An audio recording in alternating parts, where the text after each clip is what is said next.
This morning was a rough start. My fault. I missed the place where I need to get the shuttle to take the bus here. Ended up having to drive, wait in traffic. My producer was like, you gotta tell me if you're gonna be late. And I ended up getting to our destination on time, but kind of like ruined the flow of the morning and had to rush and film everything. Like I said, we got it, but unnecessary because of negligence. And I know I gave a hard time to the 28 to 135, but it's still a really good lens, and I'm gonna try it without the shoulder pad today, because one of the main things I was complaining about was how heavy it was. I don't know how to put this on, but also I like that there we go, built-in lens hoods. So I'm gonna try to run it a little lighter. I'll have the side handle here. The image stabilization is not as stable as I'd like it to be. I keep having to check if it's on. The 25th anniversary of our UltraSim, which is computer-aided engineering tool, and what you can do with that is, before you even put the product in its final application, you can test it. I think I figured it out. So today I'm switching between 24 to 70 and 28 to 135, and I love this side grip. The only thing is when it's a long, like physically long lens like this, the grip is a little too far back. So if the Mark II of this lens could have a grip on it with at least some of these functions, at least record, but even a little toggle, then I could hold the camera way out here instead of having my elbow bent back here on this. And I could get rid of the whole shoulder pad thing. I could just deal with the bottom of this on my shoulder or the bottom of this, but then support it way out here. So if Sony makes this 28 to 135 with the f2.8, puts a little handle right here like dad cam or TV sports style, I'd buy it. I had my coffee in the side here and it's starting to spill a little bit. I'm all over the place in this vlog, but I was thinking about getting this item because the Robo Cups are more expensive, and I like this faster style of application by just opening the clamp, putting it on, and it holds my phone, which is nice. I don't have it bouncing around here. My dark phone case sometimes gets lost on this table. So for $9, it's not a bad deal.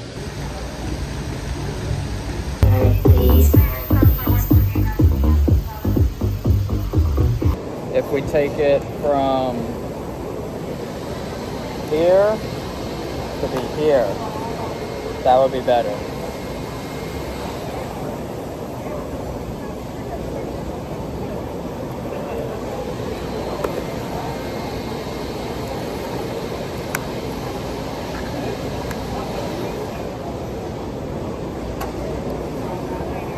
I guess I could just hold it like this and then just hit the record button. Yeah, I could do that.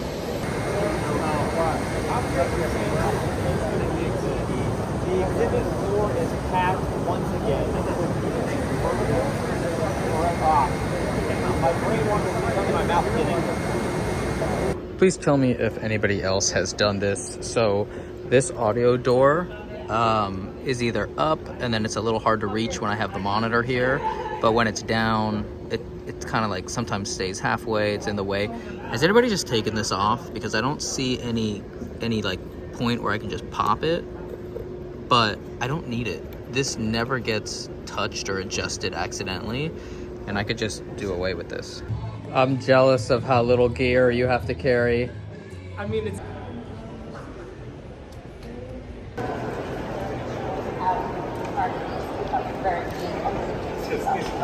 If you're looking to learn more about injection molding, I have my glasses on in that corner. talk to some experts at the movie booth.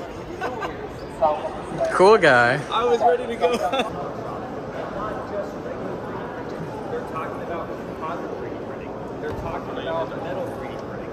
It's more than just the standard plastic 3D animation. So much to learn all throughout the show.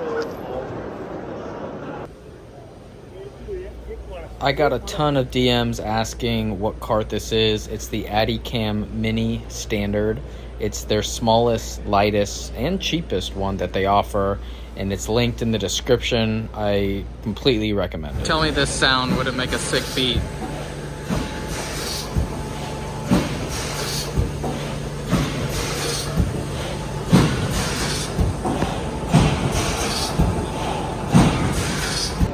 So there are real differences for when I would choose each of these lenses. Right now, we're gonna film this way, and I know everybody's gonna come around the corner and look at this whole setup while we're doing the interview.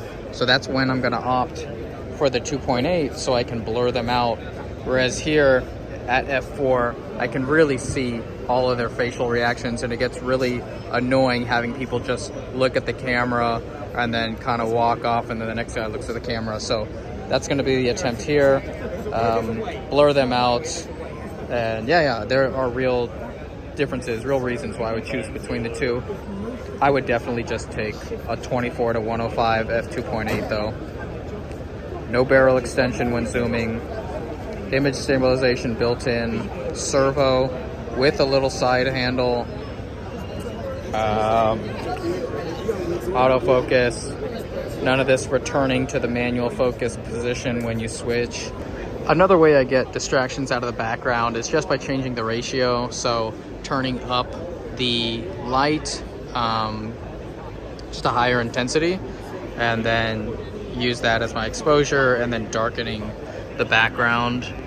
And that way, not only is the background, the people out of focus, but they're underexposed, and you're just only focusing on the host or the person in frame.